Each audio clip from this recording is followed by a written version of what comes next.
It's like a top 3 overpass team in the world then. Indeed it is, and we're going to move into the game now with Faze Clan starting on the counter-terrorist side. Cloud9 will be the aggressor, so this is going to be such an interesting series. Nuke as the third map is going to be very curious indeed. So we've got 4 players going towards A for Faze Clan. This is not what you normally see. Often you'll find a CT player just spotting to see what's going on and rotating out of B, but aggression is the course of the day. Nico and Rain with 2 first frags, and Rush will get one back.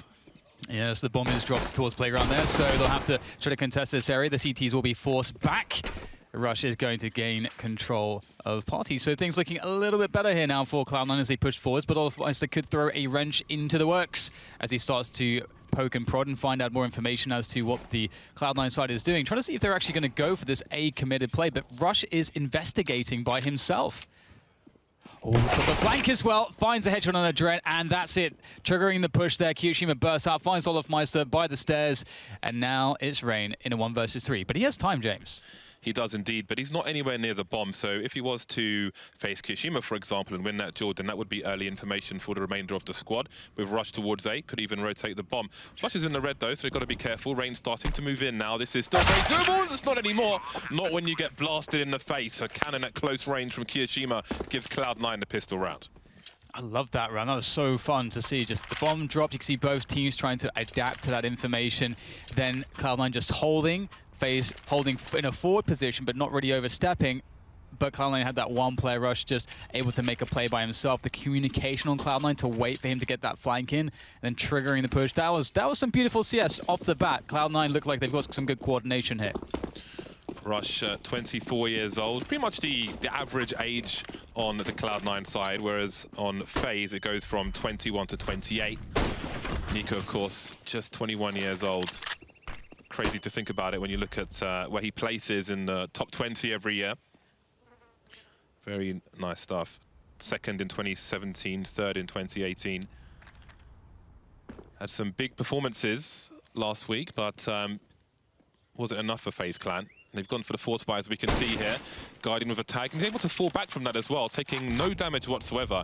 And that's one of the more difficult things when you're on the anti-force buy round such as this. If you're getting tagged by a scout and you can't pick him off, if you can't take that weapon away, that could really collapse with these pistols to follow up that sniper rifle.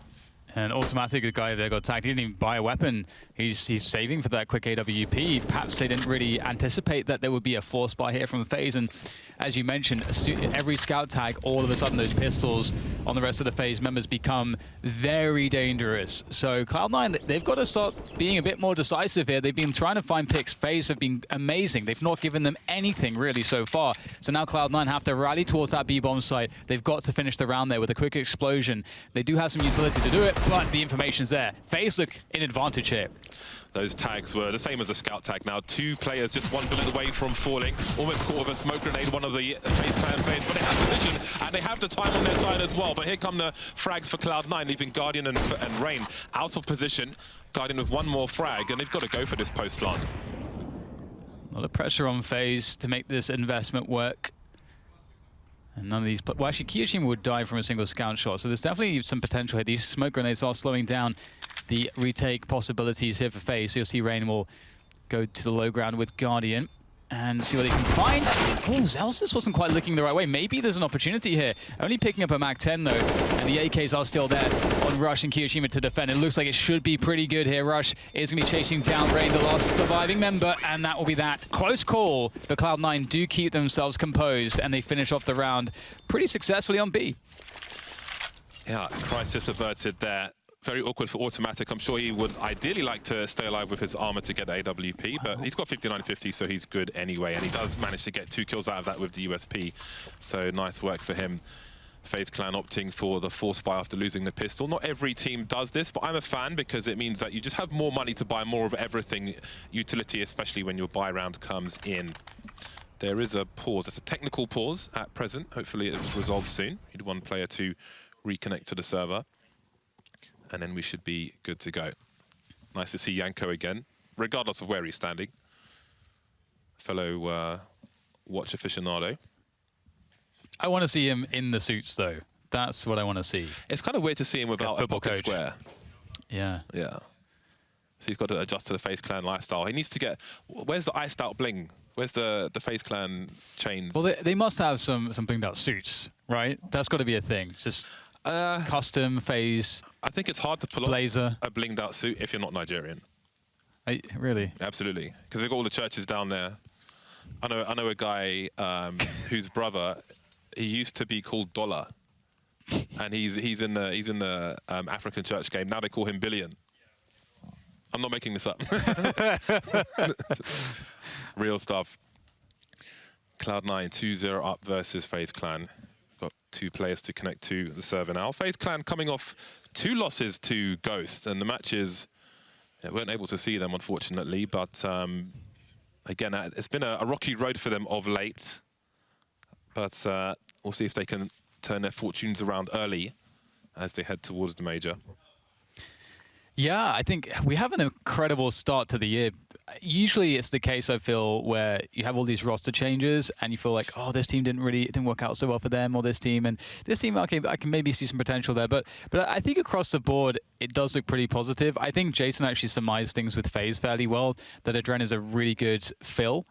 He may not be a guy that you'd want on the roster for a very long time, but I think he's a great guy. Like, he's going to slot in just pretty well regardless. The only issue is maybe communication. Yeah, I think what's interesting about the Adren addition for now is that he is stand-in, right? Officially, I think he's a stand-in rather than a trial, which to me says, okay, well, take all these positions that Carrigan had. So if potentially in the long run he could have been like a permanent replacement, I don't know, depending on the positions he's playing versus what he normally does, where he excels, etc. I don't know if he will get a fair chance to really show what he can do or how he can fit.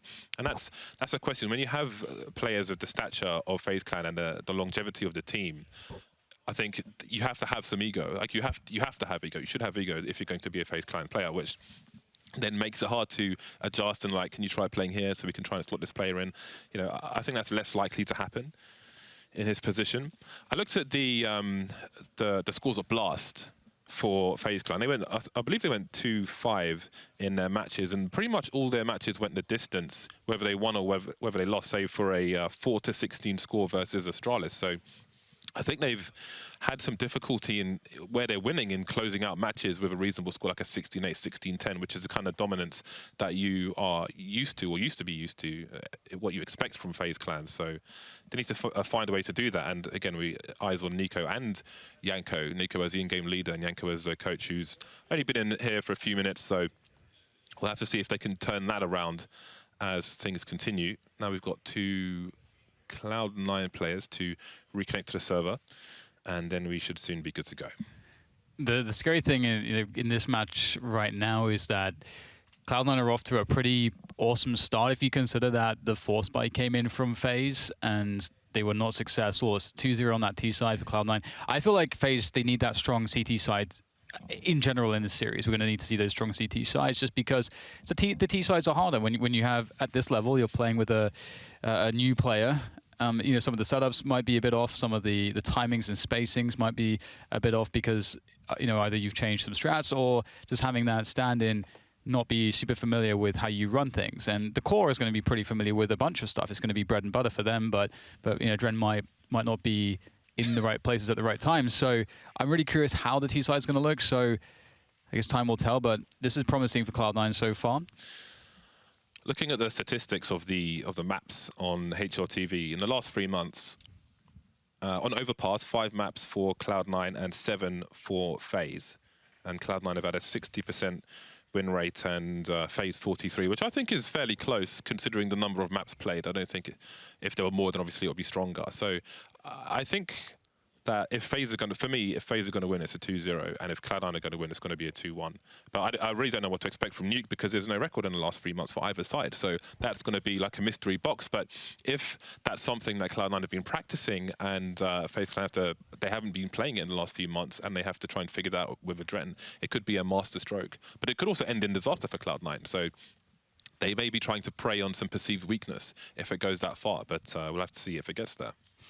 So there's something really funny about when you look at statistics sometimes, and when you're just in our position and you just watch an enormous amount of games and you sort of don't think about the statistics, because you kind of get an overall feeling as to how strong a team is. You just look at that team, you look at the map, and you've built this association between how they play and how their style works against various teams.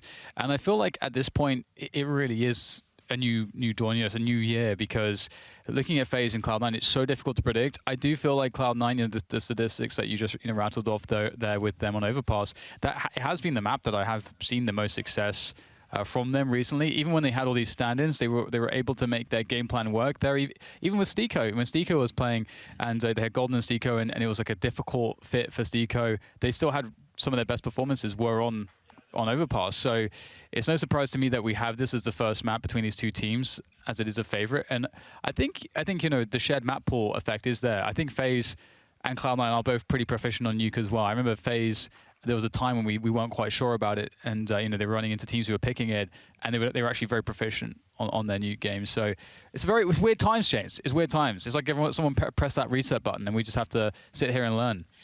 Yeah, good time to do it in January. We'll soon have the match medic restored. I think we're just a few seconds away now.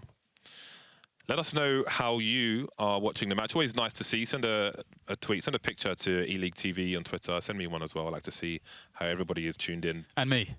And Dan as well. Just send all of us. Yeah, I want to see those mounted monitors. Send Jason pictures of eggs. Any reason in particular, James? You can't figure it out, Dan. 2-0. Okay, we're good. They have restored the match, and I think we're about to get into it. 17 seconds away from the third round in this best-of-3 series, our first of 2 today. Cloud9 leading 2-0 after winning the pistol round, and a difficult anti-force buy. Faze Clan did go for the force buy in the second round, if you are just joining us, and now we move into the third. Yes, indeed. Faze just losing their force buy in the second round, which means they are going to be broke. And Cloud9 can stand to make a lot of money here, gain more momentum as they move things forwards on this T side. And things will get kind of difficult for Faze because they won't have... They'll get one chance, then have to eco off of these buys. So we'll see if they can get some damage in with the pistols here. It's funnily enough, Blush is actually not bought anything. He's going to get absolutely murdered there towards the fountain. Only a Glock for him. Automatic staying on the P250. And it will be cleaned up though by Rush, so that's very nice for him. And Automatic as well with that P250. So they've actually saved an enormous amount of cash. They have Cloud9 moving into the following rounds. And we'll see the first big buy from Faze, bringing out the AWP on Guardian. That's going to be very key. I'm also looking forward to seeing, Rain. He's so... Like, we identified the toilets position, the bathrooms, the restrooms, however you want to call it. The labs, the lavatories. The bogs. The bogs.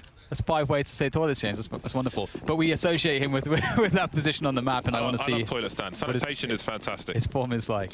Double sniper rifles for Faze Clan, Olofmeister and Guardian with the scopes. Very... well, the entire team pretty much for Faze Clan. Very good with sniper rifles. The initial map control being taken. 3 players towards B early, which is very curious. Some double nades from Cloud9. You do see these from Faze Clan as well, outside the monster tunnel, but they're a bit more competent than what we just saw from Cloud9. So big presence, and Automatic is creeping in. Got to be careful around the barrels. Doesn't see anybody there just yet. He's got 2 players in tow. Someone can hold that angle. Now, he probably wants to stay to the left-hand side of this pillar to start with, and that's a lovely pick on Adrenaline. Now they can just swarm, and only 1 player is here for Faze Clan. Yes, they've managed to make their way in. Faze playing that retake game, although Nico is still in position. Perhaps he can do something sneaky, but just wants to hold that water area, stop the T's from pushing that. That does give his teammates a way into the site more easily if he just holds that, and he can coordinate with them as he pushes to smoke, edges his way. No one's watching it. He gets a lot of damage, picks off Rush as well. Another for Nico. Problems here for Cloud9. How will they recover? Flusher might have to come and help his teammates. He's been holding rotation in connector, but nobody's there. And now we've got Guardian posted up on an angle, but Automatic's got a superior one. And Zelsis is in a pretty good position as well. The post was looking fantastic. Can't get a second kill though. And Rain now has to fall back and save what he can. Can he pick up a sniper rifle? Something. 4-0 for Cloud9. What a great hold there from them. Nico's push, I was really worried for Cloud9 at that point because it really felt like there could have been 1 or 2 players covering that position. Yet it seemed to go completely unwatched, and Thankfully, Automatic and Zellsis really held their line here. Beautiful pick off there from Automatic. He's proving himself to be an excellent sniper so far, and not just sort of a guy like Nitro who picks it up because he has to and just plays it defensively. No, Automatic, it feels like he can be the real deal. Yeah, he has proven himself on an overpass for a while with the AWP, and now on both sides he is shining. Definitely a solid setup there from Cloud9. The post plants were well positioned. Post-plant players, and once again they start the same way with 3 players towards the B bomb site, but do they have something else in store for Faze Clan, who will be on eco here? The loss bonus is very high already. Still have a solid buy once again. Now I do wonder if this will be a general default we see from Cloud9, where they start to show some variation later on. Time will tell. They won't want to show too much in a round such as this because the threat is considerably lower than normal. But it seems they'll just wait out Faze Clan, who try to make something happen and then get picked off for free. Yes, this is certainly a more forceful approach from Faze than we saw, rather sorry, from Cloud9 than we saw previously when they played against the Force Buy. And nice frag from Guardian there, though I don't think he'll be able to deny the entry for Cloud9. And indeed, Zellsis will deal with Guardian, and that should be the round now for Cloud9. Just Rain, who's lurking around, he can just go for some damage. Doesn't matter if he loses his gun, and he can't quite get the kill there. Rush, good for it. And Cloud9, 5-0. Faze really not having a good start on the CT side. Of course, Cloud9 will be building a fair chunk of money. If they don't lose too many players and Faze Clan win a round, then they will be in a high-risk situation phase of getting reset and losing that money bonus. Oh my god. We've got the Augs coming out now. Adren has picked up a second scoped weapon in this round because Guardian will be the single sniper. And just like the pistol, there are 4 players for Faze Clan charging towards the A site, and they picked the right time because Cloud9 are heading in that direction with 3 players of their own. Kishima making his way through connector. Oh, it's going to be brutal. Everyone's going to commit into this. There is the trade coming in from Rush, but on the side of the smoke, it's not all that good. And now it's Kishima trying to work his way from the stairs, but without any teammates in a forward position, he's going to have to just reroute himself towards B. And Zellsis has opened that position up. So this is great from Cloud9. They diverted quite nicely. Zellsis throwing the Molotov down and pushing in front of it. That is awesome stuff. And now Faze on a retake, but I don't know if they're going to be able to make this one work. Oof. With heroes like Guardian, it's very, very possible. The bomb hasn't been planted just yet, and Nico will advance the position. He's still got Guardian on the high ground to cover. Will they expect him? Well, the grenade will take him out. He was low, and now he's gone. Guardian 1 versus 2. You've seen him do disgusting things on the overpass B bomb site before. Seek and destroy. There's the first player, down to the 1 versus 1 very quickly indeed, but jumping on the rail gives Kishima a shot, and that's 6-0 for Cloud9. That's an angle and a half from Kishima. Wow. What a bloody round, James. That was all over the place there. Really fast push towards the fountain position, towards Party, and then Cloud9 able to quickly get Zellsis in. I wonder if that was by design.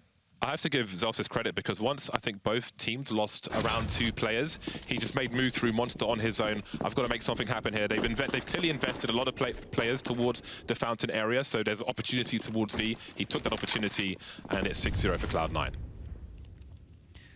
And so once again, Cloud9 just continuing that, just running through the paces here. They've got this pistol buy to contend with. They've been up against this numerous times now, and last time they were a bit more forceful towards the sewers, and you obviously don't want to play exactly the same in case Faze would be trying to stack that position by anticipating what Cloud9 would do based off of how they have played in previous rounds. So instead, Cloud9 just play it passive and see what is Faze going to go for here. What are their options going to look like? And Faze is just keeping it passive in this round, waiting for Cloud9 to come to them on the bomb sites. And that means that Cloud9, they're going to have to take initiative. Not a fantastic start for Faze. We've got grenades here and there. At this point in the round, they've got just the 1 flashbang. Nico not off Maisodo. They've made inroads through Monster, through a smoke grenade, which means that they can put the numbers towards the A bomb site. Nico will be looking for a slow flank, while Olofmeister will just keep an eye on short B. Faze starting to delay now. A quick look at Kishima we spotted, but the bomb's heading towards long with 3 players. So they've got nice position now, but moving in blind. They are better equipped, however, Cloud9. So this should be a standard cleanup from this point. Only 3 players left for Faze. Cloud9 are looking rather good at the moment. And Faze will be eliminated in this round once again. 7-0, and it doesn't look like this is going to stop anytime soon from Cloud9. Faze, they've tried a few different approaches so far. Nothing's really worked out for them, and they've gone aggressive. I would anticipate that they would play passively this round, but it really comes down to whether or not Cloud9 goes for a fast play. If they do, I think that Faze will have some trouble, but we'll have to see how Cloud9 interpret this. They definitely have the edge when it comes to making the calls and sort of being in the heads of the leadership from Faze. All right, then let's see what setup Cloud9 have for Faze Clan. We've seen at least 2 different defaults in these 7 rounds we've seen so far. Mainly focusing on the buys. Olaf aggressively looking towards short B. Sees nothing there, but flashes around Monster will bring his attention back into the B bomb site. In the meantime, Celsius, who seems to be the lurker towards B, keeping Faze Clan honest. They won't delve too far towards that Monster area. You can't really walk into a peak as a CT after the initial few seconds, because if you've got an AWP posted up on the T side, it is a free kill more often than not. So you can see Faze they're definitely very suspicious of potential B plays as they've felt some pressure there and not really seen anything towards A. And Cloud9, after playing some very fast rounds, they've slowed the pace down so much that Faze are at this point really unsure as to what's happening. They don't have a huge amount of map control. They are rescinding their players from more forward positions towards A. And all they see right now is that Cloud9, they've got some presence in sewers. It still doesn't really tell them all that much as to the intentions of Cloud9. And at this point, Rush is now clearing the bathroom. So we should expect, with 35 seconds left, for Cloud9 to decide to make the move as they get the bomb. Yeah, Automatic's going to collect the bomb. Kishima and Connector, Zelsis and Flusher still harassing the B area. And it does seem that they will collapse towards the lower position. 25 seconds remain. A reasonable number of grenades for Cloud9. They've got a Molotov, some flashes. The HE's being deployed as well. So if you're near the barrels, you're going to be in trouble. Otherwise, holding on Monster for the time being, but the trade is dead from Zelsis. You've got a player around the pillar. That's Nico, and he's gone as well. 8 seconds, the bomb has to go down. The top is smoked off, so what do Faze Clan do now? 2 versus 4. They don't really have position. There's not a lot going for them. And it may be another round to Cloud9. This is really cool to see, actually. I mean, Guardian, he's going to get a beautiful shot onto Automatic. It feels like Guardian is hitting shots, but he's just not really ever in a position to have impact until the round is already out of the hands of Faze. But I love the way that this one was played from Cloud9. After having very fast paces, they slowed things down enormously. They suggested that B, and then created a situation where so much time passes that you start to get, if you're on the CT side of overpass, you start to get very paranoid that an A attack is going to come in, because that's way harder to deal with and to take back than a B bomb plant. And when it's very late in the round on overpass, you have to, you end up giving up the forward positions. So it makes you even more fearful that the A play comes. So we saw that Faze rotated 3 away. Cloud9 hit B the second that there's 2 players there. So that worked out. That strategy worked out perfectly. Nico's called a tactical timeout, and Janko has a lot to say at the moment, talking to the team about how they want to approach this. That was a big frag at the end of that round, the AWP taken away from Guardian. It's only been a few rounds where we've seen mass aggression from Faze Clan at the beginning of a round when they've had a full buy, but that round there was some potential for it with the AWP of Guardian, but it is no more. So they've got the 1 rifle, a bunch of pistols and some Kevlar, I'm sure, in this particular round while they wait to have a full buy at the 0-9 scoreline. So we'll have to wait probably until the next round to see what changes there will be after Janko's conversation. So they'll buy around the rifle, some bits and bobs, but again, it's all Cloud9 in the driving seat at the moment. Yeah, I managed to catch. I mean, it's great this international team. I can hear what Janko's shouting. He's got that good projection after being on camera for so many years. But I'll hold that fort for now, as we do have a quick push coming in from Faze with Kevlar and pistols. Got the 1 rifle, but it's not looking too bad for them so far. The trade is coming from Rush. They'll continue to push forward as the transfer not quite there, but Zelsis in position to continue the trade game, as it will go the way of Cloud9. And I might have a moment to tell you exactly what Janko said, if this does slow down, which it looks as though it may. And more or less, he said to the team, like, look, that was pretty unlucky. They played a really slow round. One of the issues we're having is that we're playing all these retakes, but we have no information. And so, based off of what he said, I would anticipate that we're going to see Faze playing harder for information, you know, more pop flash plays, trying to investigate more, especially around the mid rounds. And in that round that they did lose, it was pretty evident that they were just completely starved of info. And that was part of the strategy of Cloud9. That's what they were going for. However, this round's not over quite yet. Meister, obviously only a CZ, but we've seen, you know, 2-3 kills out of these elite players with a CZ many times. Unfortunately, though, he's not quite in the best of positions to make that one happen. The range is a bit too great of a task to overcome. Meister around the toilets. Well, if Guardian could have stayed alive, maybe one could run distraction for the other to seize the moment, but again, it will be another round for Cloud9. Moving towards those double figures, could not ask for more than they have right now, Cloud9.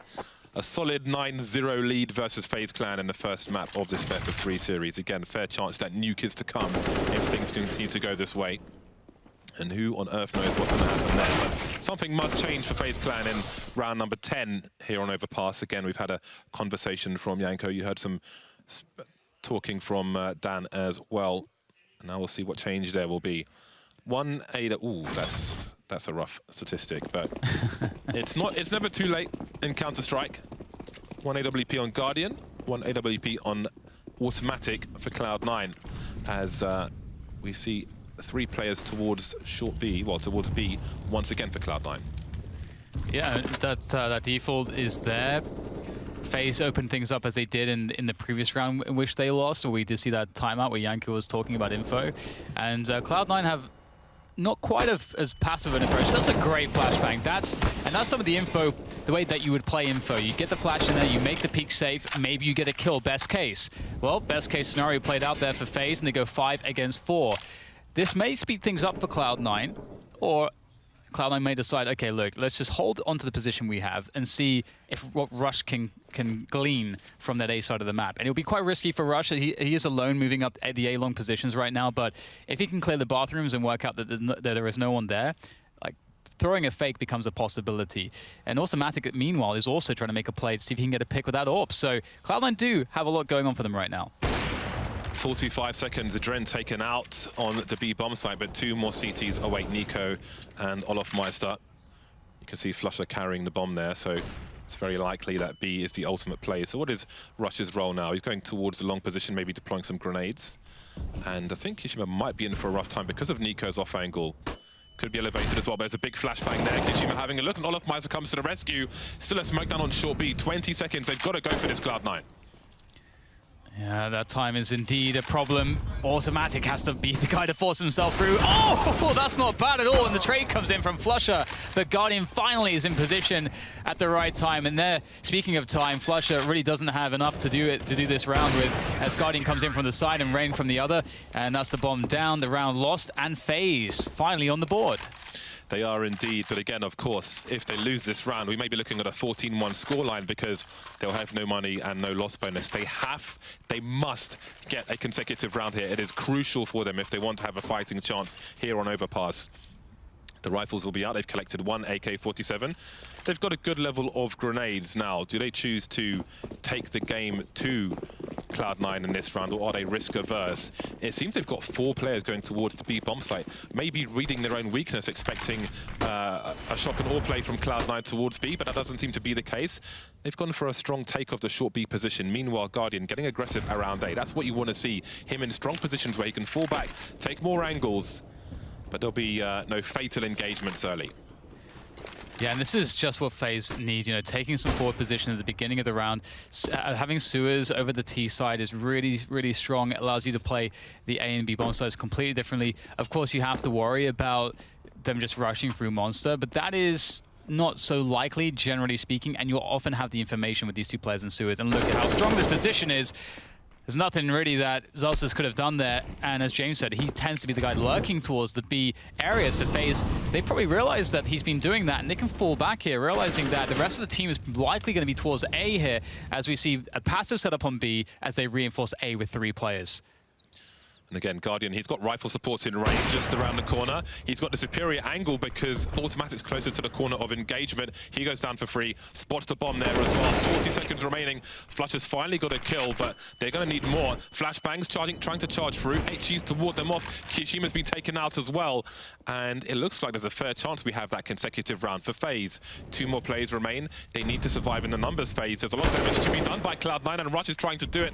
23 seconds on the clock. The bomb, I think, is in a smoke. There's still time to do this for Cloud9, so this has to be scary territory for Faze. Even just getting huge damage in is very critical here for Cloud9 as Guardian. Oh, he just get caught from the back. That's the AWP gone. Can Flusher save it and steal it away? Looks like he may be able to. There's one player left who could ambush him. Olafmeister up the stairs. And that's the AWP back in the hands of Faze. That's very important because still their economy needs to settle and stabilize, but they have avoided the worst case scenarios. James had highlighted they did not lose the round. They managed to pick it up, and they look to be in a position where they can stabilize now. That is a reality that can be at hand. Sort of gamble through the smoke from Kiyoshima. Made life worse for Cloud9, but again, they've got the cash, they've got a full buy. It was the test for Faze, which they passed, and now there aren't that many rounds left in this half. But they could still get a reasonable score. So let's see how it goes. More aggression from Guardian. Again, he can just about get back to the toilets in time. Chooses to fall back further. Can be compromised from a number of different positions. And he didn't have the rifle support in that position. He showed presence around the toilets, and now he's going to reset things by taking his AWP towards long. Cloud9 starting slow. Automatic and Zelsis outside the B area. Kiyoshiima once again in the connector position. Olafmeister taken out. Again, you can't take that angle for free as a CT. There's an early advantage for Cloud9. Yeah, you know, you talked about it earlier. It's just this AWP dynamic, having that T-side AWPer is really important because there's just certain positions where you have to risk it as a CT, and if there's an AWP there, you just get screwed. And speaking of which, we have a nice and interesting situation as Flusher picks up the kill against Rain in the bathrooms. That's a big win. Nico goes through the smoke. He knows he's got to make something happen for his team. They're down too many players. Adren, though, finds the bomb at his feet, but he has to defend alone against more players, but the smoke will slow them down. Adren can hold on to this, and Guardian, he might actually get a rotation in. We'll see if he can get there in time. He will have the high ground with that AWP, so he can support Adren very nicely. He's come down to the low now to flash for his teammate. He is going battle sniper mode. Adren holding down the short B position in the meantime. Guardian's got tight angles. If he looks to his right, he will hold to his left. He's still got Adren there. Automatic waiting for him to pop up. And he's actually blocked his own vision. Trying to plant the bomb now. Has Adren got the angle? Flusher had the footsteps, and now it's 1 versus 2 for Guardian. Again, we've seen great things from him, but that scope's going to be his enemy as the Cloud9 players move around the smoke. Hasn't been seen just yet, I do not believe, Guardian. Looking towards Monster, looking for a peek. Flusher on Automatic, both in the short B position. If he kills one, he can't expect the second one to be in the same place. There's the first one, looking for the trade fragger. Now we've got the molly, but he can't get anything more out of it. 10-2 for Cloud9. And we start to see some of those rounds which they won previously where they didn't really survive with a lot of players. That's really hurt them. They just don't have another buy here. And Flusher, so fortunate there. Rain did not get the initial or the instant headshot. And key play from Flusher as well. I don't think if Adren had actually made a few steps forwards, I think he actually kills Flusher's teammate there who was planting the bomb. So that round was on a nice edge, but it does go to Cloud9, and they are in a very strong position. Now they could very well finish this. This is like a 12-3 or something of that nature. Faze are in so much trouble.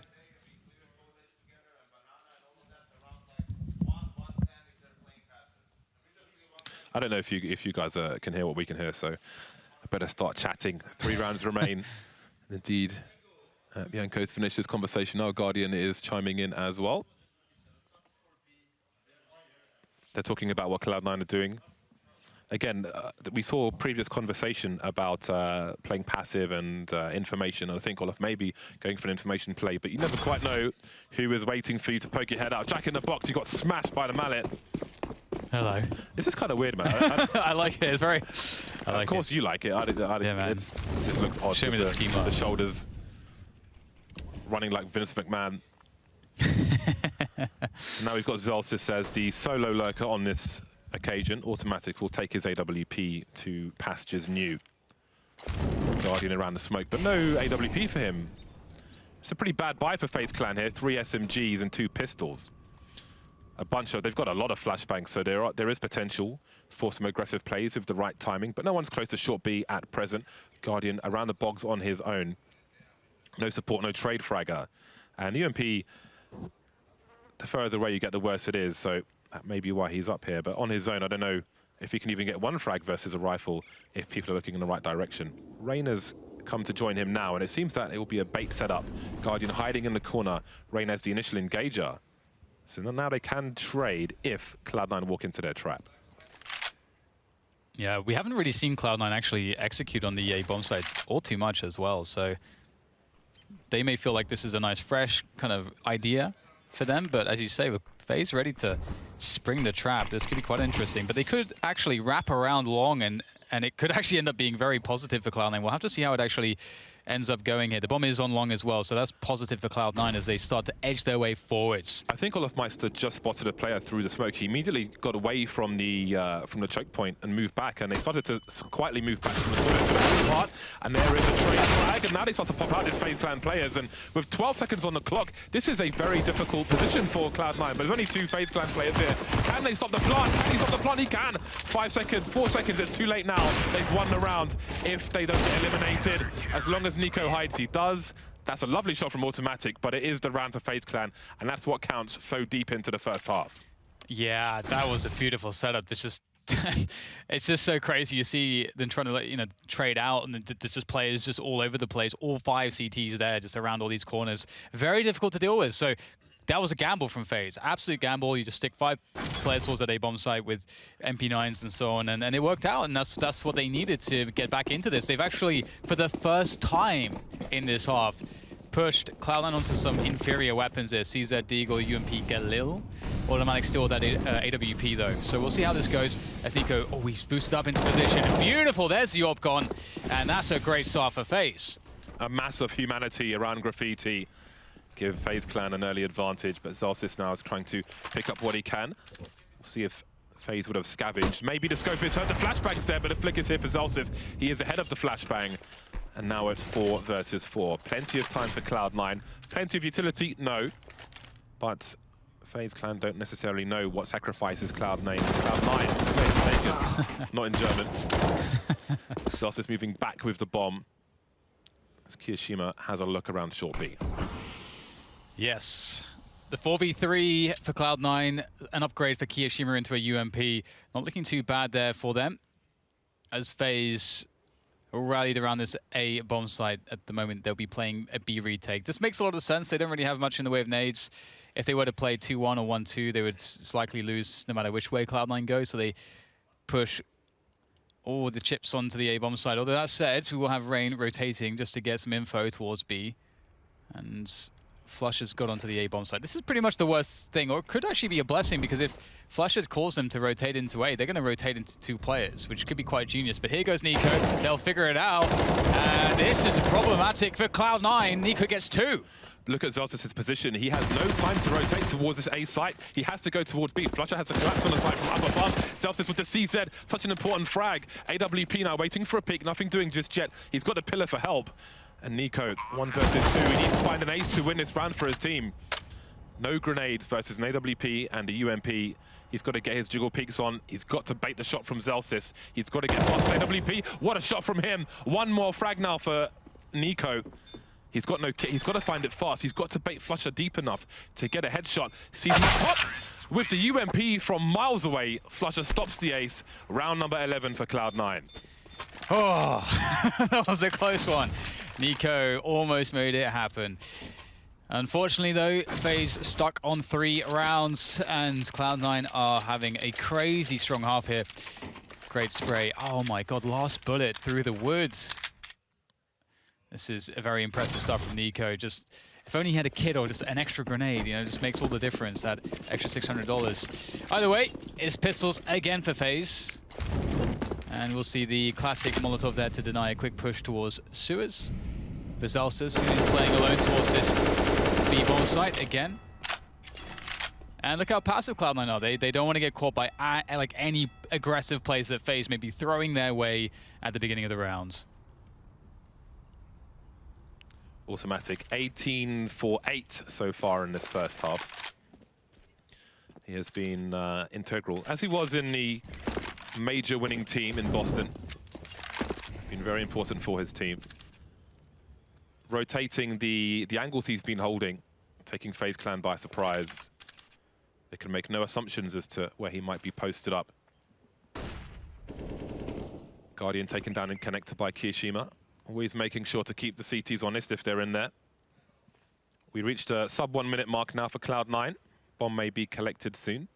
Zelsis has been passive towards B, and Olofmeister starts to creep into the short B position, looking for that info, as they will have to collapse their players to concentrate on one area if they can, since they're all on pistols. Olofmeister taking some pokes and prods, he'll get discovered, doesn't get that initial kill, and the sandwich comes into effect.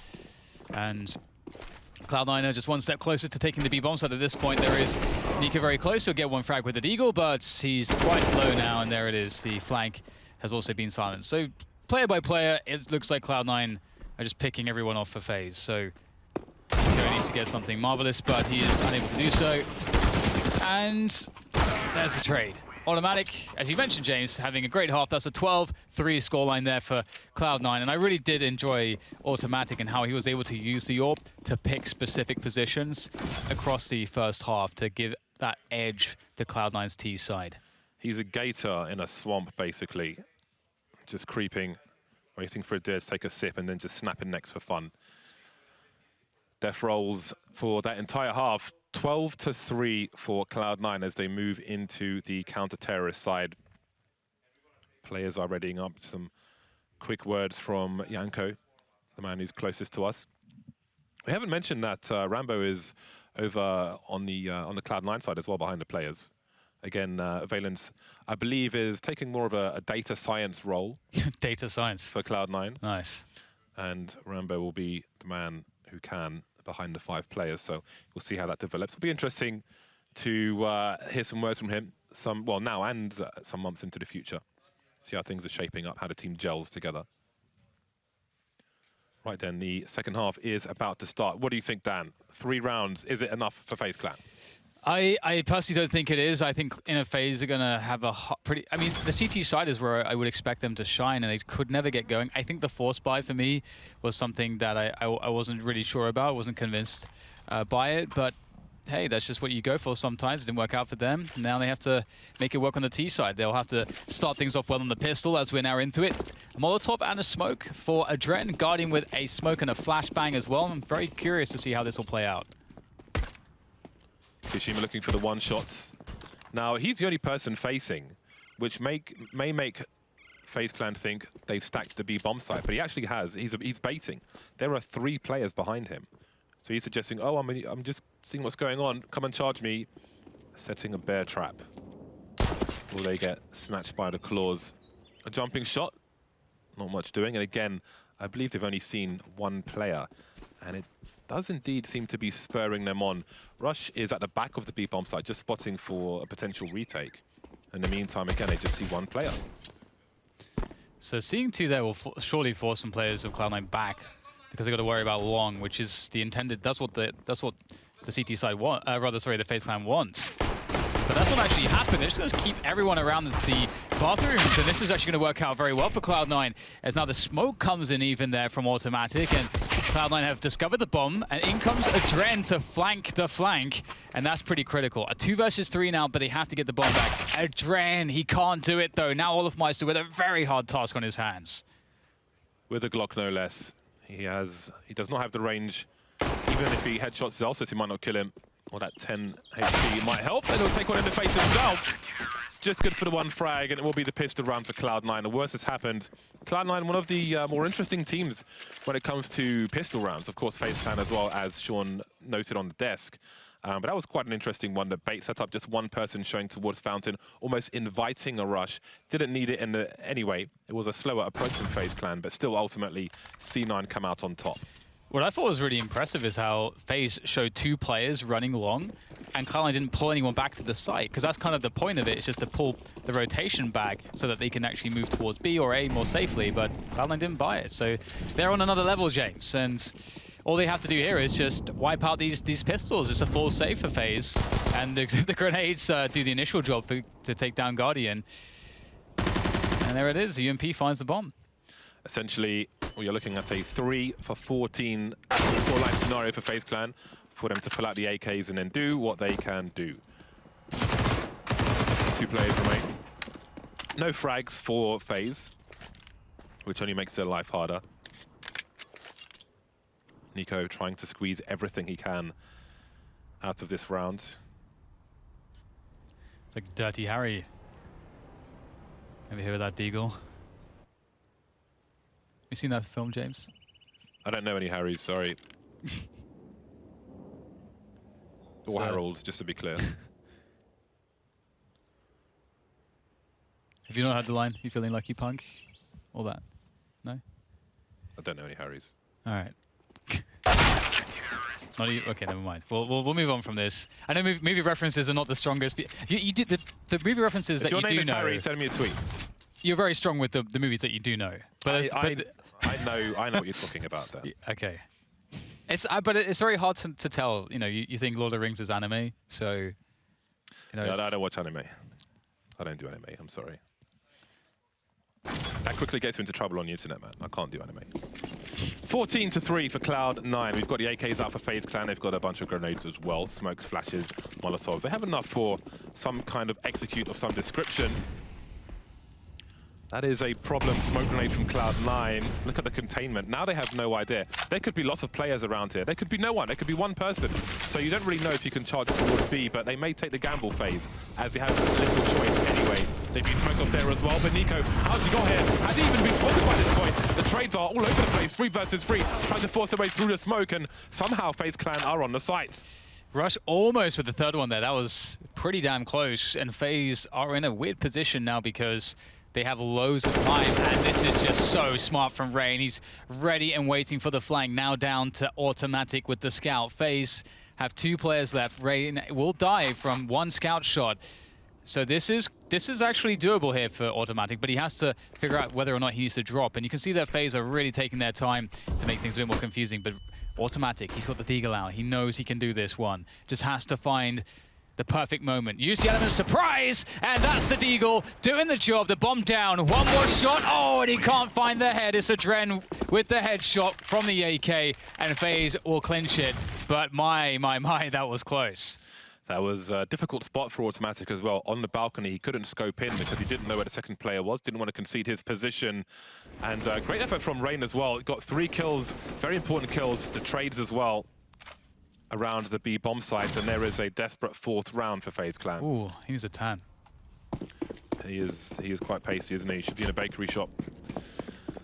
So we've got 3 AKs, a Galil and a UMP for Faze Clan in this round. Cloud9 have continued to buy. They've got the 2 AUGs and a 3rd scope in the AWP.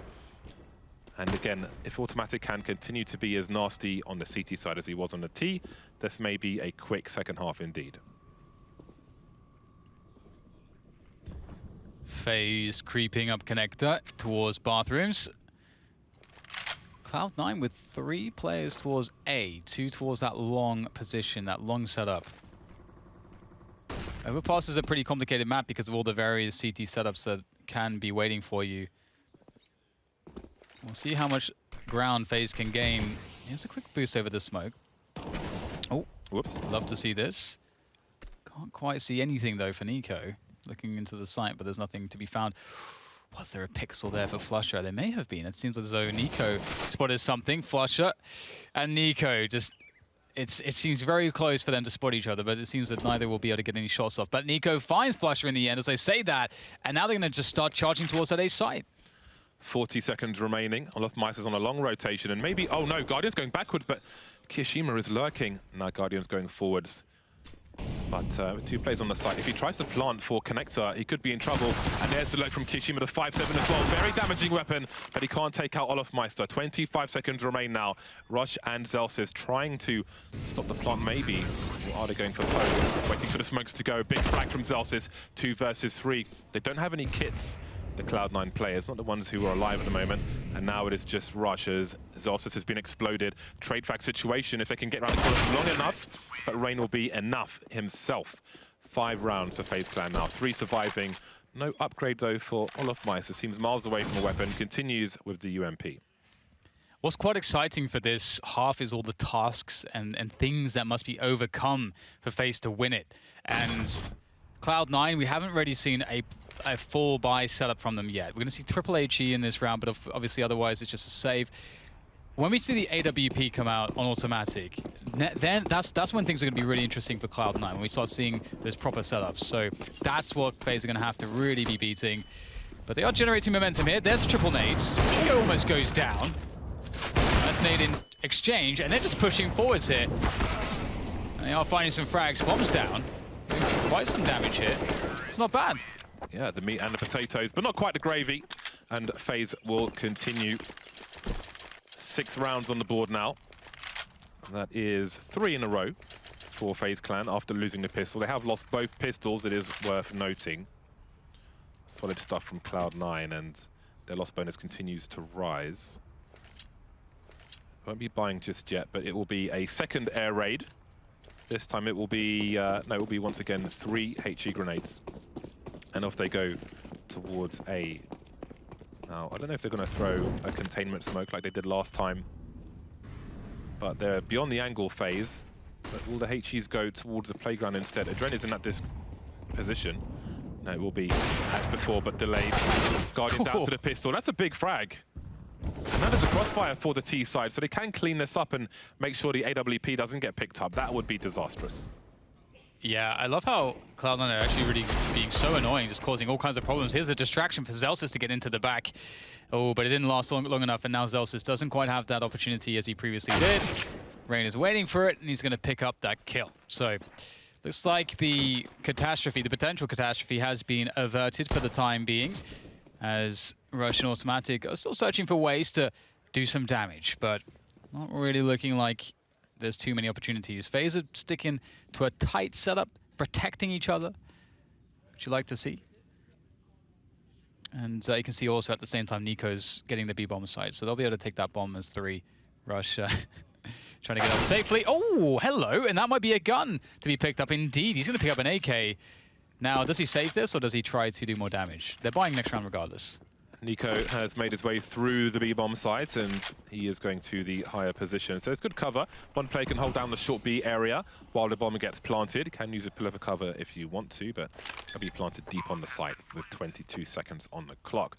Automatic slowly rotating around. If he can find something, then maybe they go for it. I mean, even just taking weapons away from Faze Clan may prove fruitful in the rounds to come. Rush has made his way into short B, which has just been smoked. So let's see what they will choose to do. Seems that Rush is looking to back off now and hold on to his AK-47. And on the CT side, that can make the difference as well when it comes down to the headshots. So it's an important weapon to save, and Automatic will look for an exit, but it seems Faze will go towards CT spawn.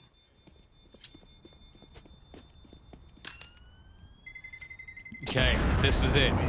This is going to be the first of many true tests for Faze's T side. AWP is going to come out. Automatic actually just found a UMP right at the end of that round, so that's not bad. I mean, you don't really want to use it in a round like this, but the I guess it is bad then. Yeah, I guess it is. I guess it doesn't really matter at all, does it? But we'll see the full buy coming in from Cloud9, the AWP collected on Automatic. So there's so much we could see from this. You know, he could just go immediately for like something weird, like a monster push, a sewers push, connector push, fountain push. Like there's all kinds of ways to play it, or you could just go passive after one of those pushes. That there's just so many different opportunities to be had. And look at this, Faze looking to perhaps go with a fast pace, with an explosive approach. I would say that Cloud9 showed themselves to be the more prepared team on Overpass so far. And with double the score of their opponent, that of course does not bode well for Faze Clan, who have a lot of people towards this B-bomb site. Will there be a jump peak though in the right position to see all these players? It would be a very costly jump peak. You can see players looking for that headshot. Oh no! How much does one grenade cost? Most of your health for Rain. Now the numbers start to come in, and Dren taken down immediately. Taking them down immediately, sorry. 3 versus 3 now as they swarm onto the bomb site. Faze Clan. Rush can't get his gun out in time after throwing the smoke grenade, and now there's cover to plant the bomb. But in comes the orbit, creeps very close in from a short. You got Flusher there as well, waiting to get his look in. It seems like Automatic will open things up from the high ground there.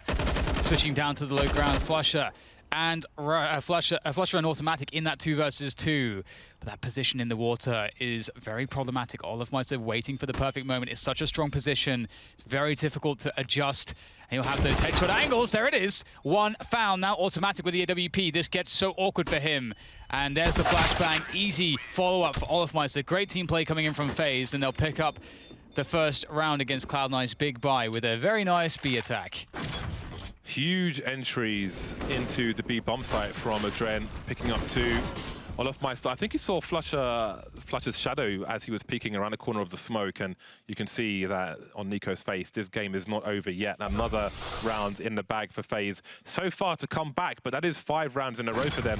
No pause, no timeouts just yet from Cloud9. They will continue, and they've got money to spend now because the loss bonus is rising. We see Rush with a max 7. The rest of the team on pistols. Some grenades here and there. You may see more air raids in a different position. Rush moves into the short B area with the mag 7. Very powerful spot if you can avoid some flashbangs. But for now, Olofmeister's looking towards B, and FaZe Clan are looking to clear out towards toilets. Looking to be methodical here again. I want to respect Cloud9. A run boost there coming in from Nico. And he'll be charging his way forward, so stepping will be heard by Automatic with that 5-7. This is very dangerous. If Automatic can get 1, that might be really annoying, but the crouch peek is good. And you can see the spacing there from Nico's teammate as well, so that it would be a guaranteed trade, and they could pretty much face the pistol with 2 players almost at once also. So very nice movement there from FaZe to get the first pick. FaZe know that Cloud9 had spotted 2 players in that position on the def cam. So they may read a rotation from Cloud9, which I think they had intentions of doing. Zelsis and Flusher are very close to the A site where Kyoshima is. But both teams will know what they would do in the same position, which makes things very interesting. Olofmeister again, he's been looking towards B, and the bomb is headed in that direction. Rush is in connector. Now, where does he choose to go? It seems he's looking to flank towards the A site, where there are sounds from grenades. Nico looking to his right, getting tagged from his left, and here comes a pop out from Zelsis. Can they rotate in time, though, because the B bomb site is being taken? Yeah, they're so out of position here. This is quite awkward. They have Kevlar as well and some weapons, so there is a world where they could consider trying to save some weapons, try to maybe just catch some exit kills, steal some guns away into the next round, do some economic damage, but every single attempt, it seems, is faulted as Zelsis has collected an AK from one of the fallen FaZe members, and he's going to now just try to tuck away into a safe position to hold on to this one. So FaZe, 9 rounds very shortly, and a mere 5 away from Cloud9 now. It's starting to creep closer and closer. Yeah, let us not forget, this half started 12-3. Cloud9, if you ignore the pistol, they've had no success, basically. It's been all FaZe Clan.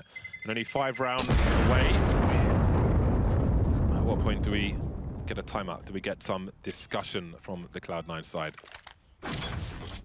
Yeah, Cloud9 winning both pistols as well, you know, it's nicely done from Rain. Yeah, it must feel pretty hard for FaZe, but also for Cloud9 at this point. It's going to be feeling a little bit like things are drying up, but their playbook certainly won't be drying up. They've got lots of plays to work with still. We haven't seen some of those aggressions I'd mentioned previously. They've been taking things so pretty... Those piercing blue eyes. Zelsis and Kyoshima making aggressive plays towards that long position, while FaZe Clan are held in position because of the smoke. Look at Zelsis creep, he's in the playground. I love this. And he's not there for the swings. Olofmeister lurking outside B. Lots of FaZe Clan players around connector, but with no map control around playground fountain, it's not ideal for them. There are flashbangs you can bounce off the wall to the right of where Rain is looking, so if anybody's around that divider position, you can force them off their angle, but still, it's quite rough. Out they come, but Flusher avoids the flashbang. There are trades there, which will benefit Cloud9, 4 versus 3 now, and still Zelsis is in playground, and things look difficult for FaZe Clan. Very nice. Nico does catch a push from Kyoshima. And there are lurkers all over the place. Looks like Zelsis will get taken down trying to lurk against Guardian. Guardian seemingly read that play from miles away. And now, big advantage for Faze moving into the A bomb site. Nico does need his teammates with him. They're fairly spread out at this point, which does buy some time for Cloud9 as they rotate towards A, but do they try to get into the site? Faze have 30 seconds, could run back to B, and you'll see that Olofmeister will do so to clear it, not only clear it and get information, but also to offer up a flank if necessary. And looks like it may be, because this defense is going to start off pretty well. They got to get the bomb. They got to go and plant that right now, and it's Guardian with that AWP. What does he do? He needs to try to get the kills or plant the bomb. He has to make a decision, but he's running backwards and forwards. There's not going to be time here. He's going to pick up the rifle and go for it. But how does he do this? In comes Automatic to finish him off, and he's done it. Absolutely brutal for FaZe Clan. Olofmeister made the plays. He saw the B bomb site was empty. You could see the frustration there. They gambled that they didn't have time to rotate. I think it would have been tight. I have no idea if they would have made it or not, because it was so close to the A sites. And then disaster strikes. And finally, Cloud9 win another round and make it to game point in this first map of this best of 3 series. Overpass, Mirage, Nuke, the 3 maps that have been chosen. But FaZe Clan, with their success, they have a buy. They've got the AWP, the 4 AKs, and they're good to go. Still doable for FaZe, but it was certainly, as you say, like a demoralizing way to lose a round there. And Cloud9 after, in the previous round, going very aggressive, you know, digging in Zalsis very, very deep into T territory. They're playing it really far back at this point. 3 players on B, making sure that if there's a fast B timing that they can shut that down, giving up a lot of space towards A. Automatic, we're seeing him on A long right now. We haven't really seen much of that. And it looks like Cloud9 may get quite fortunate as Automatic moves around with that AWP. He's going to get some action.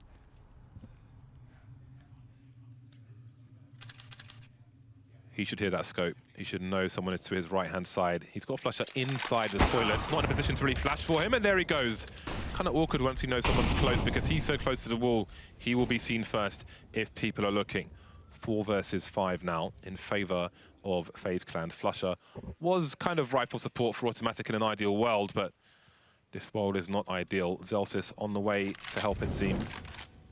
Flusher can't really leave this position because he doesn't know if angles are being held. Flashes on the inside, scopes on the outside. 33 seconds for FaZe Clan, though. They've got to do more. They've got to get more advantage away into one of these 2 sites. You can see Flusher not peeking with that pole flash. He's just trying to buy time at this point. And FaZe have decided to just reroute their attack in towards the B-bomb site now, leaving a lurker and a Dren towards that A site. And it's got to be very quick. They have to make this work. Oh, they're going to line up the AUG! Oh, it only gets 1. Rush had a big chance there. Unfortunately for him, it doesn't work out. Smoke down, bomb planted. And Guardian will take down the flank. So it looks like this round should go the way of FaZe. That Shadow will give away Nico's position, and an AK will be stolen. But this round will go to FaZe, and this resets Cloud9 very, very heavily. This will extend this map pretty far, because Cloud9 won't be able to have a proper buy for quite some time now. And it's got to feel bad for Automatic, James, because as you said, like, he heard the scope, he knew someone was very close, yet he pressed QQ. So he's going to have to scope before he peeks again. And so he's just at risk of giving his position away no matter what happens. So it's a weird time to QQ, isn't it? It's kind of rough. Because Flusher was inside the toilets, he's not really in position to throw a flashbang for him to try and peek, but I think it just happened to be a very awkward situation for him. And here we are, only 5 rounds away, and it's an honest round from Cloud9, a bunch of pistols, only 2 HEs and 1 flashbang, so this should be a good round for FaZe, but we can assume nothing. We've seen plenty of matches won in such a fashion. There's a focus towards the B bomb site for Cloud9. They won't go too deep towards A, which they don't really have the utility, the weaponry to go for fights across Fountain, so they want to play those close quarters. I remember when Overpass first came out, you'd often find a CT ecoing team just camping on the A bomb site, playing as close as possible. Don't really see that anymore. Kiyashima having a look. Of course, gambles have to be taken to try and stack what little you have. To your side. Here's the reload and punishes. Nice play from Zalsis. Rotate that weapon as soon as you can. The reload just jumps on him, just mugs him. He got mugged. Although I don't know how much is going to help here for Cloud9. Ooh, okay, 3 versus 3 after the Flusher lands a very precise grenade, and a flank is coming in as well from Automatic. He has the CZ, he's going to time it perfectly, has to close the distance, and his teammates are creating distraction. He may not have much opportunity if his teammates get locked out. Now they start to look towards the flank, and Automatic doesn't have a timing anymore. So it's down to Zelsis in the 1 versus 3 with the AK-47, but their money is such that he likely wants to try to hold on to this AK, but Adren will reclaim the property which was previously stolen. He had a lot less money than his teammates as well. He had $700, where the rest of his team, well, they had a lot more than that. So that was an awkward spot. But again, as you saw, that was a very dangerous round for FaZe Clan. A tactical timeout is finally being taken by Cloud9. Some time for discussion. How do we turn things around, gents?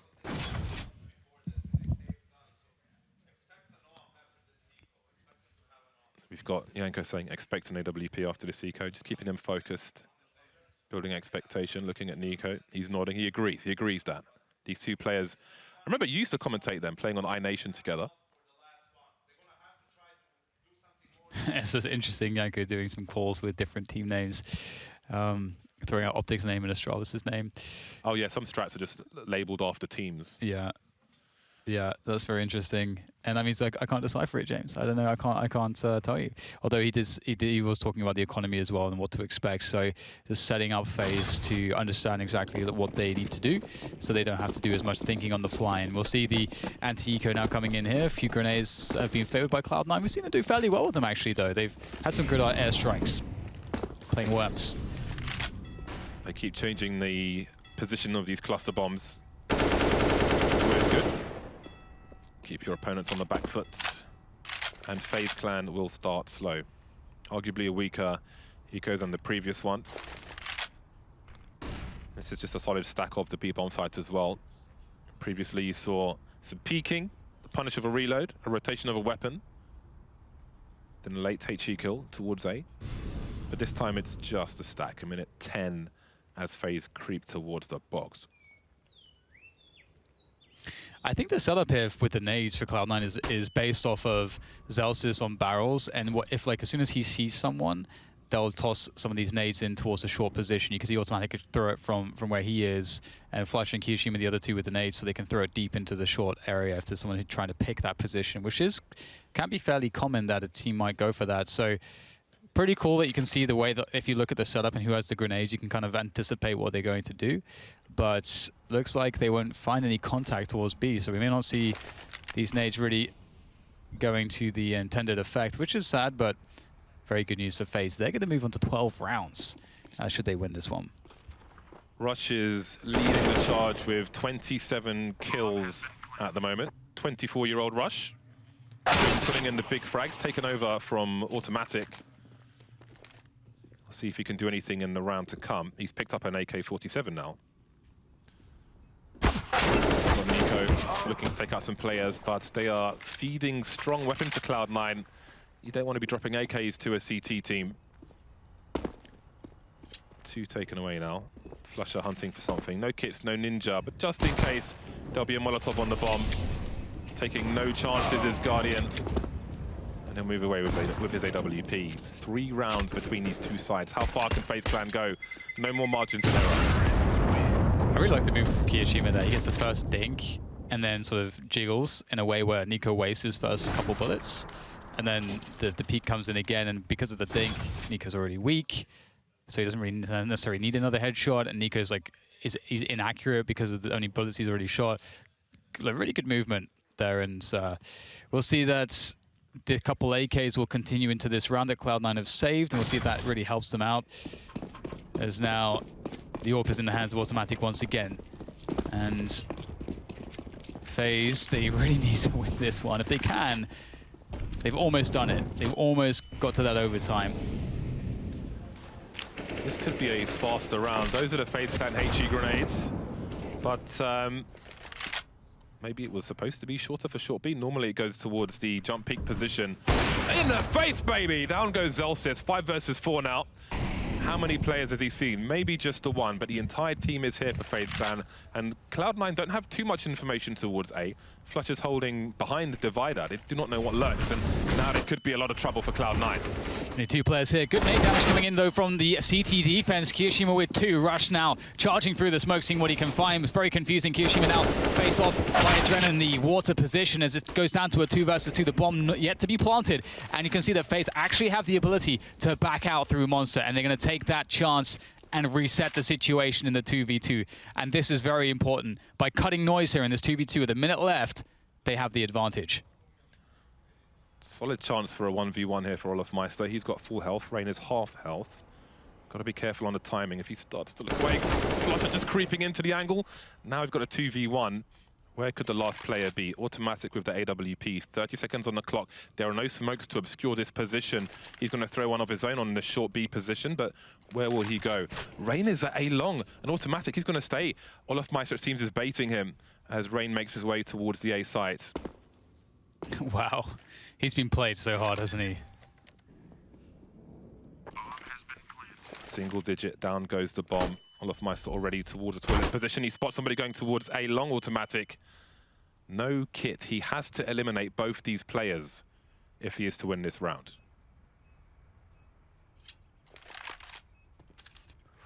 There he goes. Can't find anyone. They know exactly what they're doing to Faze. Not giving him a single peek. Just right now, he has 0% chance to win. They're just not peeking. Here he goes, and Meister hits him straight in the face. And you have to really respect how well Meister played the bait there, as James highlighted, forcing Automatic to just, like, it was such a convincing argument that they would go towards that B bomb site. And speaking of good shots, Guardian nailing Zelsis, looking for info there, and that's pretty tough. I mean, at this level of play, you do see players hit that shot, but it's hard to count on it like that, with an AWP as well, no less. It's a more difficult eco round to deal with for Faze Clan now. Cloud9 have got the big buy in next round, but they could entirely win in this one. So we'll have to wait and see what can happen. Automatic with the scout. Some dangerous 5-7s, a Deagle. The HEs once again.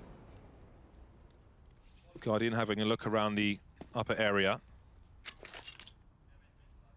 with the AWP. Got to try and avoid a trade frag situation. And he's moving back, and here comes the charge into the B bomb site. Zelsis trying to flash these plays off. There's a HE grenade, but the numbers are here for Faze Clan. So far, so good as Zelsis gets taken out. We've got players in the CT water, though, in Rush with the Desert Eagle. He can do a lot of damage here. So far, so good for him. Smokes down on the sites, and Rush Flusher gets taken out, but they still need to deal with Rush. Ooh, the reload, is he trying to bait Meister? I think he was. Kiyoshima doesn't take it. There's Kiyoshima now. He's fishing. Rush has been taken out in the meantime. Automatic with the scout in the face. 3 versus 2 for the reload. Oh my god, what's going on? Automatic now, 1 versus 2. Well, what can he do? He's the scout in hand, and the scope will obscure his vision. Meister swings in for the quad kill. And that was pretty chaotic. Almost went a bit sideways there for Faze, but they do make it work in the end. And finally, after they've recovered, it's just so many rounds in a row here to make this overtime a possibility. And it's so sad if you think of the way that they gave up that game point to Cloud9, but still 1 round to go. And double up comes in. We haven't seen this just yet from Cloud9, so this will be very interesting as to how they decide to play this. Zelsis, I haven't already seen him all very much, James. Rush has made it to 30 frags, and indeed, I haven't seen much of Zelsis. He's only got 3 maps on record for Cloud9 so far.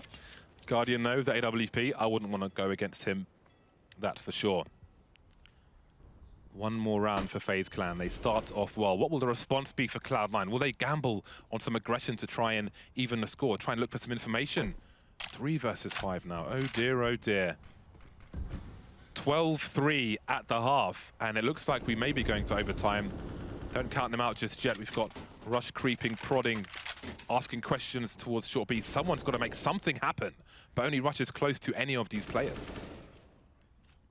Yeah, it's a great position for Faze to burst into B with superior numbers. Rush, though, looking to find a good timing, and he can't quite make it work against Rain. And surely that will seal the fate here at Cloud9. A 2 versus 5 retake on the B-bomb side.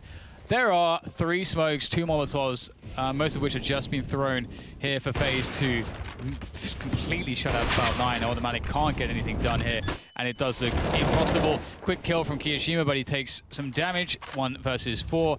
Good nade, though, coming in from Kyo. Let's get another headshot, and with 2 very weak players, surely Kiyoshima can't do this, but there might be a chance. Molly onto the sides, I presume. Nobody there. Guardian with a superior angle, and indeed it is overtime again. It is almost their catchphrase, just never count them out, FaZe Clan.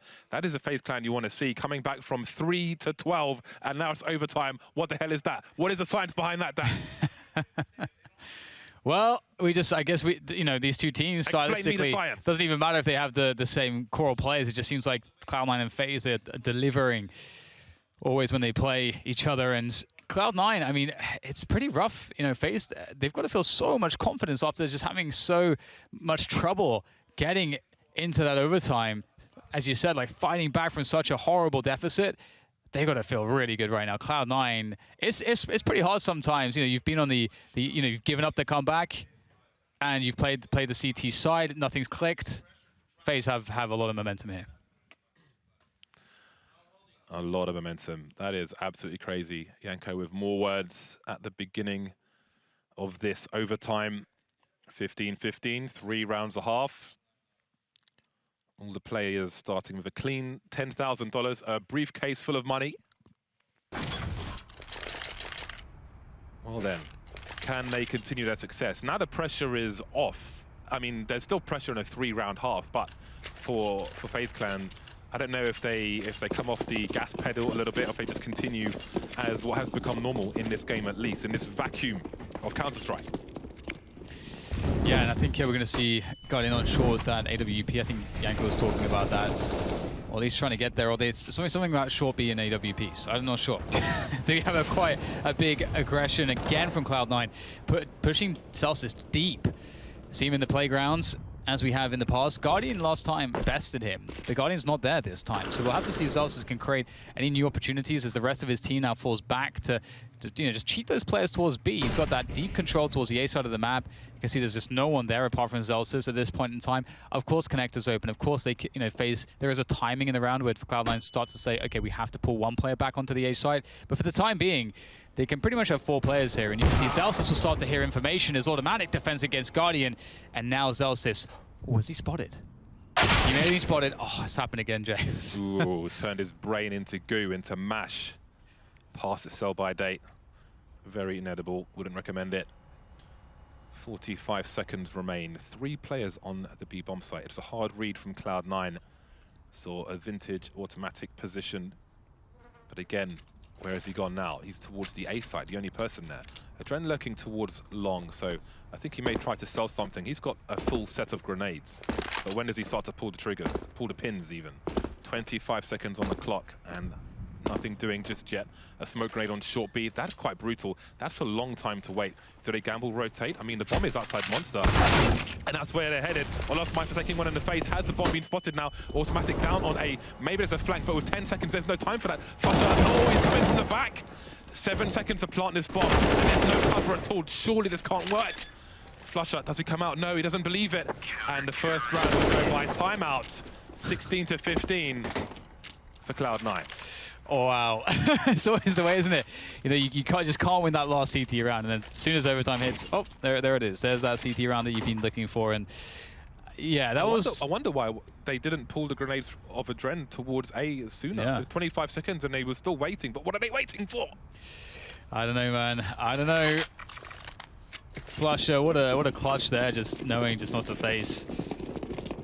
That's some experience there for you. So, right, let's see what Cloud9 have to mix things up here. Again, I'm quite sad that Celsius' pushes just never seem to quite work out. It always has so much potential when you get a player that deep. And one thing that Astralis would often do is get someone onto the bench, and they would rarely go for the full playground push, as we saw from Celsius. But you can see that right here, FaZe are very wary of these aggressions, because Cloud9 have shown repeatedly that they are willing to push very deep there, and so that's wasting time for FaZe now. As Guardian's deep on Monster, my goodness. Got to be careful, because someone is hiding behind the barrels. They're almost making a play a la Cloud9 in the first half of normal time. There's a big flashbang. Rush still not picking just yet. Here he is, only good for the one frag there, but Kishimi's got a second one. Nico can't do anything about that. Adren and Rain remain 2 versus 4. 1 minute on the clock. Of course, there's a big rotation coming in. Lots of grenades being deployed, compounding the problem. Smoked off, leaving Adren without a team, a trainer for him. Looking for some taps, but still nothing. Yeah, 45 seconds, and now it's 1 versus 3. Adren versus the world. Clutch King of 100 ping. This might be too much for him. He's in the smoke, still finds the frag. 6 HP, 2 more to go. They're very close to each other. They need to stay in great flank positions. Spotted now, but not quite spotted. Swatted even. Going for the bomb plant, doesn't happen. 2 rounds in a row for Cloud9. Somehow all the CT rounds going to Cloud9 now as they look to get the third. As Faze have enough money to get the full buy-in, which is always good. Sometimes if you lose 2 rounds in a row, it's kind of scary, but they did get the bomb plant, so... There we go. Yeah, can't leave him hanging. So Faze need to mix things up a bit, perhaps. And we haven't seen too much play in early rounds towards A, and I think partially it's just because Cloud9 have been so active there at the beginning of the rounds that that's something that has... Ooh, that Molotov misses, and this might actually mean that Cloud9 may not suspect Faze to be so far forward. They're going to use that timing to their advantage and dive straight through, and this is exactly what I wanted to see, that burst towards A. Yeah, I think this is a smart reaction. Lovely bait there. See Crosshair away and find the frag. Automatic still alive for now. Still dangerous, still lethal.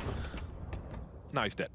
4 versus 3 for FaZe Clan. They've got to get a round out of this half. Otherwise, we're talking 3 game points for Cloud9. Finally finding success in their CT half in overtime. How on earth is Zelsis in this position? He's had a lot of reactionary plays. They served Cloud9 well on their T side in normal time. Now can he make it a clean sweep in the CT half in overtime for Cloud9? His timing's really good. His timing is so good. He has so much time to continue to creep. He's now tells his team that he's seen 3 going along.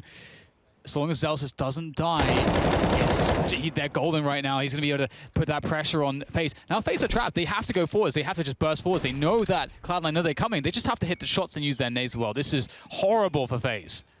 Zelsis rotating towards B, which is curious. Maybe because he thinks it's a safer route, because he's seen 2 people towards long. So there's only 1 question mark in Olofmeister. Where is Olofmeister? But that's really weird. Yeah. Again, they're expectant. They've got the HEs. And now he sits on the B bomb site, but of course, FaZe Clan are committed towards A. They pretty much noticed Cloud9. Anyway, they've got players to defend with 15 seconds on the clock. Blind Cloud9 players, but they're still alive. Rush wins his duel. Stereo flags for Cloud9, and that will be that. 3 game points for Cloud9 as they move into the T side. And that was perfect from Zelsis. As you said, how did he get into this position? And a lot of it was just that the information from Cloud9 came that there's so much presence early rounds. They were so fast towards bathrooms that he's just like, all right, I'm going to take the risk that there's no one lurking out monster. Because if there was, that's what kills him. But for some reason, he goes for it, there isn't. And that is, at that point, you're golden. Just you push forwards, you get into that flank. He played it perfectly. His timing was great. Again, like the rotation to B was a strange one, but he got the last kill, so it ended up working out fantastically well. So 3 rounds on that CT side. They struggled so much in regular time, and now FaZe, speaking of momentum, it's been completely drained from them. Back to a familiar story. Choose your own adventure. Cloud9 took the book away from FaZe Clan, and now they're up against it once more. 3 game points to survive, to take it to a second overtime. 2 AWPs again for FaZe Clan, Guardian and Olofmeister once more. Can they find more success this time? That is the question. Cloud9 on the T side, leading the charge, being the aggressors, setting the pace. So much to their advantage. And again, this is the pick of Cloud9, so you have to heavily favor them at this point. Automatic lining up a grenade. That might be for the balcony. I'm not quite sure, but we'll see if they choose to execute. I think it was the first buy round where Cloud9 just walked through Monster with the AWP leading, and things went great from there. But again, it's another hard execute into B from Cloud9. There you go, straight forward through Monster. Zelsis will lead the charge, but he's by himself. So this is a fake right now. Let's see what Zelsis can get out of it. He's going to get that 1 kill. Nico going through the smoke, caught by Zelsis. Olofmeister turning his head away from short. There's so many T's running up connector at this point. This is crazy. They've completely misread this phase, and I don't blame them. This is a very strange push from Cloud9. Not committing the bomb just yet, despite Zalsis' position. Rush and Kiyoshiba towards the A side, trying to find out what's going on. And that is arguably the weaker position. Guardians there with an AWP, though. That's kind of weak. Misses his flick, and that's going to be a rotation for the bomb. Off it goes. Zalsis still clearing up things. And he may win the game, the map on the B bomb side for his team. Still alive, but there he goes, Adren. 1 versus 3. Looking at Zalsis' POV was beautiful. All the flashes avoided. A great execute from Cloud9. It showed how solid they were with that. And they will finally take over past the first map of this series. Yeah, that was really impressive stuff. They really came into their own at the end there, and it's kind of funny that they were dropping smokes, kind of helping Zalsis just stay in that position on that B-bomb site.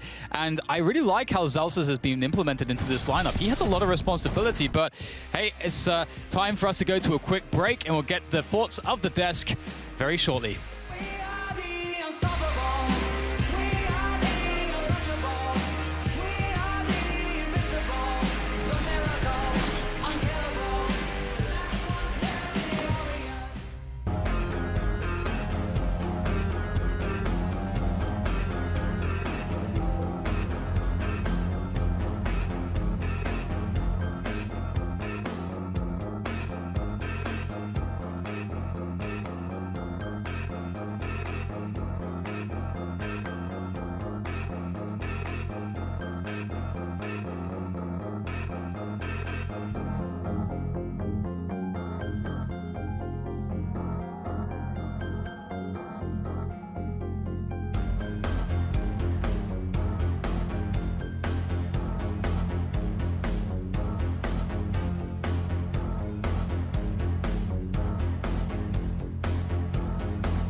You hear me?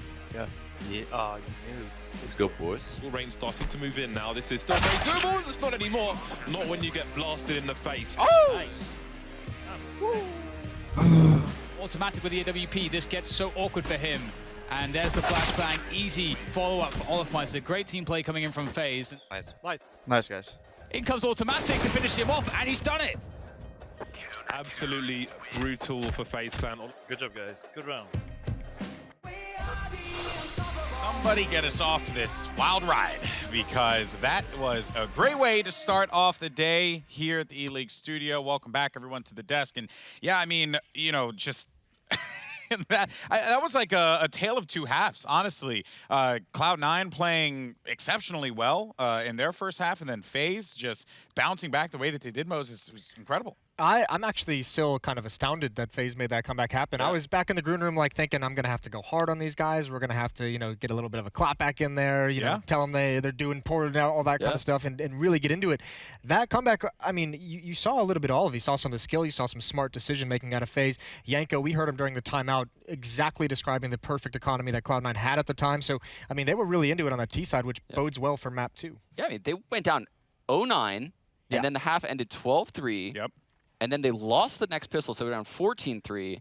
They gave up the 15th round, do that blunder in the 2-on-1. Yep. And they somehow still got it to overtime. You thought all the momentum was in FaZe side at that point. But somehow Cloud9 just 4-0s them in OT. And they win the CT size that they need in OT. But let's take a look at the highlights here real fast. Lots of great moments in that game. And a player that you got to talk about in the beginning, Automatic, he was crushing FaZe. It was nothing that they could do. Even Flusha had moments of greatness as well. And also, Zelsis, I think it was mentioned at the end there by James and DDK, like just, fits pretty well into this team. It's quite impressive. He had some really good reads on flanks. On the CT side, he was pushing up towards the playground, which actually didn't have too much impact. It wasn't super successful, but that flank he had wrapping around from the B bomb site through T spawn was beautiful. So, I mean, he was getting into it, and like Dan said, there were some rounds, especially that last round that won him the map, where he had a lot of responsibility. Go into the B bomb site alone with all the utility, find us a pick, and he does just that. So really beautiful work from Cloud9. Automatic and Rush had great games, I thought. And I know this is going to be difficult for me to ask here, Sean, but what happened? What did Cloud9 change in OT that gave them those CT wins that they so desperately needed in regulation play? It really just seemed like they shored up their B defense a little bit, right? And that's where FaZe was causing a lot of havoc. They actually got a pick in one of the opening rounds on the B site, and I thought it was going to be more of the same.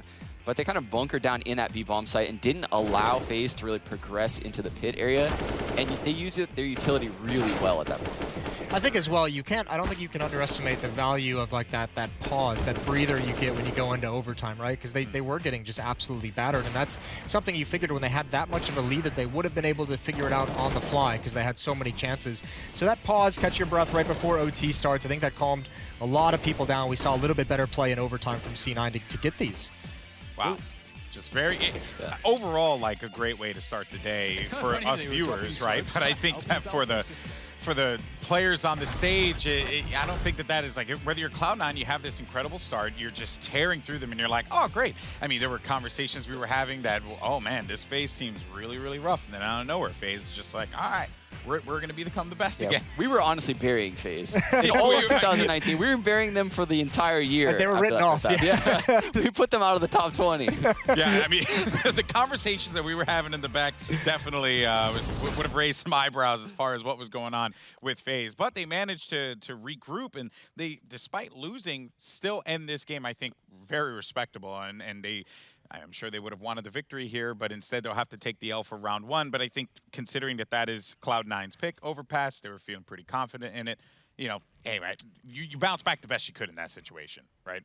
Yeah. I have a really hard time judging that bounce back. Like, I don't know if that carries over to map 2, great, but I don't know if I look at that and I say, good, FaZe finally got switched on, or if it was like more of a knock on Cloud9 for not closing that out, because they looked like the way better team. Well, let's dive deeper, if you don't mind, here, Sean. I kind of want to get in your perspective as well as like what you've noticed in that game as well. Okay, sure. So this round that I want to talk about here, this is the 22nd round. This is the middle of FaZe's comeback.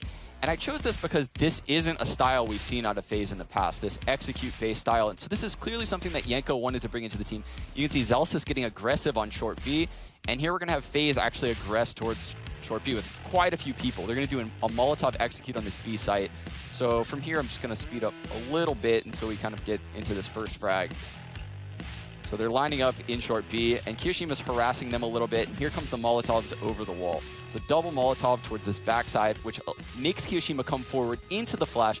Adren gets a double entry frag. And at this point, Rush is just on an island. He's on a 1-on-5 in the B bomb site. And obviously, he's going to get traded out really quickly. And at this point, the bomb site is totally lost. FaZe is in aggressive positions. Olaf pushing up into the pit. I believe he's actually going to be the one that finds Flusha and seals the round. He's going to find him from like that corner of the pit. Yeah, and that also, I mean, that hit is pretty brutal with those Molotovs to force Q into the open, but I have to imagine that Faze hears him spamming the boards and is like, all right, let's go. He's got to reload. Like, this is our timing right now. Might have sped it up a little bit, but they made it work so well. There was nothing he could do. Yeah, and something that we talked about in the green room before the second half started was I said there's no way Faze brings this half back because there's such a pick-dominant team on their T side, and you just don't put up 12-3 halves when you're just constantly looking for picks. This is a style that I haven't seen them bust out in quite a long time. On Mirage, they're just like standard A execs, B execs. Everything's super basic. This was a little bit flashy. Yeah, and you kind of highlight bringing it back. I mean, at that point in the game, they were 12-7. They were able to get 10 out of 11 rounds when we went into round 29 there. That is crazy to just bounce back like that. I mean, we talk about pistol rounds often, and kind of with the new economy, they've lessened their impact for sure. But the fact that Cloud9 wins, I mean, those first 2 rounds of the second half were the only rounds they had in that half for quite some time. Like, if they didn't win that second half pistol round, that could have been a Faze coming back and winning the whole map. Yeah, or Olaf being at the A bomb site in that weird 3-on-2 Yeah, he got scenario. lost, didn't he? That was very weird. Especially when you see him later on. He had that 2v2, the great play to keep them stalled out of the B bomb site. Like, the decision-making there, like getting lost in one round, but then just being a god in terms of what you decide to do is incredible. Odd moments, without a doubt, but that is going to be Cloud9 taking the win in Overpass. Speaking of odd, we're going to have some fun because... Ladies and gentlemen, it is your first ever CSGO Trivia Challenge. Yes, that's right. They told us they had the music. It sounds I hear great. the music sounds amazing. That's right. This is your first ever CSGO Trivia Challenge, and here is how it works. We pick these topics. We're going to have some fun here, people. Okay, and the topic is... that picture, Jesus. Stewie is a world-class trash talker. True or false? Look at that. Look at that baby face there from Stewie. So... Now what a change from breaking down the game. Yes. All right, so now this is a time where we go to our panel here and ask, do you guys think Stewie is a world-class trash talker? Sean, start with you. So I think Stewie has the ego to be a trash talker. He's capable of it. And I think they're throwing us off with this baby face picture. This isn't what he looks like anymore. So I think they're throwing us off. He is a great trash talker. We need like a 10-year challenge for Stewie. I'm going to go true. He's going true. He's going true. Sean's going true. Right, I'm going false. I think he's got some decent smack talk. Problem is, to be one of the all-time greats of smack talk, you got to do it publicly. You have to be up there in an interview with Sue. You got to do it on stage and say we're going to batter these guys off the tournament. And he doesn't do that anymore. Okay. So you're saying he's false? Calmed it down. Yeah, I'm saying false. He's dropped off in my book. Okay, he's not a world. Do we have anyone else? Here we have Sue. I think Sue has an opinion here. Sue, what do you got? So I'm going to agree with Moses here. I feel like, as Sean said, he does have the ego, but you know what? Everyone that is playing at this level has that ego. You just have to show it. And I think JW does a very, very good job on showing it publicly over and over. So for now, I'm just going to say false. False. JW's Twitter is awesome. Okay. His Twitter game is so strong. I like how I'm still holding this microphone the entire time. Do we have the casters? Can we get the casters' opinion? No. On this? No. Oh, man. Okay. Never mind. So I really wanted to hear what they had to say, but it's okay. We'll get them later, I'm sure. All right. Well, let's find out what the answer is for the CSGO Trivia Challenge.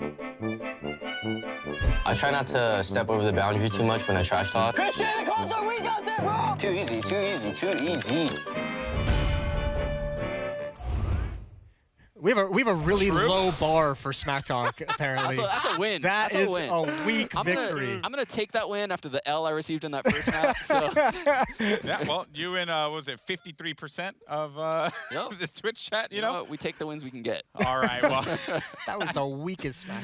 That really was. I was expecting a little bit more, but we'll have plenty more of the CSGO Trivia Challenge. You guys are gonna want to stick around for that one. But for now, we're gonna go to a break. When we come back, we're gonna have map number 2. We're going to Mirage. Let's see if FaZe Clan can bounce back after their first map loss.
Get ready for battle with pre-game prep, brought to you by Domino's.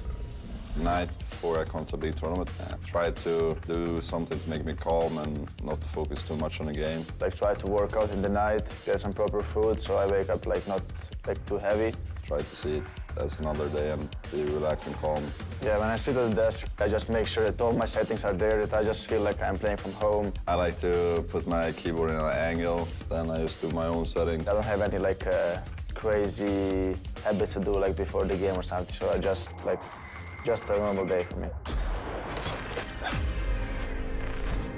That was Domino's pre-game prep there. It's how the pros get ready for the game. Welcome back to the desk, everybody. I have Golden Boy Moses and Sean Gaze here as we get ready for map number 2. Now, Faze, if you're just joining us, fell in map 1, but it was a thrilling matchup. 19-15 went to Cloud9 on Overpass, but now this is going to be an interesting matchup because we're going to Mirage. And, you know, I guess this is to kind of touch on this real fast because C9 is a good team on Mirage, right? They're not a bad team on this map at all. So if you are a Cloud9 fan, you have to be feeling pretty confident here, no? That's the thing that that drop off in the second half shook me a little bit. I'm not gonna lie, Sean. Oh, shook me a little bit. You're wavering. See, I'm confident still. I'm confident. I don't know why you're confident. Because I'm pretty sure you said like Faze in 2, C9 in 3, or was that James? I don't know, but someone said that. I will say Cloud9, when I saw him just last week at iBuyPower on Mirage, they looked good on the CT side. They played against Astralis on it at one point, and they had a really good comeback on the CT side against a very tough team. But the T side was really rough. It was rough against